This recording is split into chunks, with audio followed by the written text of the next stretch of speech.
दहिवडी गोंदवले रोडवर सकाळच्या प्रहरी भीषण अपघात.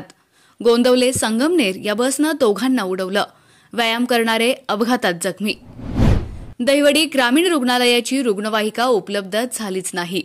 108 नंबरच्या यंत्रणेचा बेजबाबदारपणा पुन्हा उघड. पाहुयात सविस्तर बातमी. घटनास्थळावरून मिळालेल्या प्राथमिक माहितीनुसार दहिवडी गोंदवले रोडवर एकतानगर कमानीच्या पुढच्या बाजूला सुमारे 100 मीटर अंतरावर गोंदवले संगमनेर या बस क्रमांक MH14KQ 0163 ने सकाळी चालण्यासाठी जाणाऱ्या 2 पादचाऱ्यांना जोरदार धडक दिली. या घटनेत महादेव जगन्नाथ काटकर व महादेव कृष्णा खाडे दोघेही राहणार दहिवडी हे गंभीर जखमी झाले. यापैकी एक रस्त्याच्या बाजूला तर एक जण रस्त्यावर निश्चित पडला होता. हा अपघात झाल्यानंतर घटनास्थळापासून सुमारे 400 मीटर अंतरावर असलेल्या दहिवडी ग्रामीण रुग्णालयाची रुग्णवाहिका उपलब्ध झालीच नाही.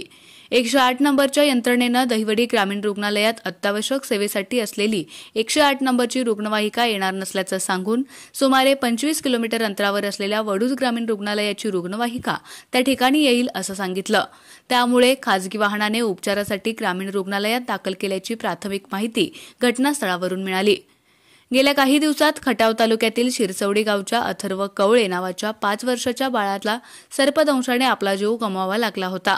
त्या ठिकाणच्या रुग्णवाहिकेवर सेवेसाठी कार्यरत असणाऱ्या डॉक्टर लोखंडेने आपल्या कामाप्रती केलेल्या हलगर्जीपणामुळे ते बाळ वाचण्याची शक्यता असतानाही त्याचा मृत्यू झाला होता. 108 नंबरला फोन केल्यावर तात्काळ सेवा उपलब्ध होईल या आशेनं अपघातग्रस्त लोक तातडीनं फोन करत असतात. मात्र त्यांना मिळणाऱ्या बेजबाबदारपणाच्या सेवेमुळे 108 नंबरच्या यंत्रणेवरील लोकांचा विश्वास उडू लागलाय. आपला आवाज न्यूजसाठी एकनाथ वाघमोडे, दहिवडी.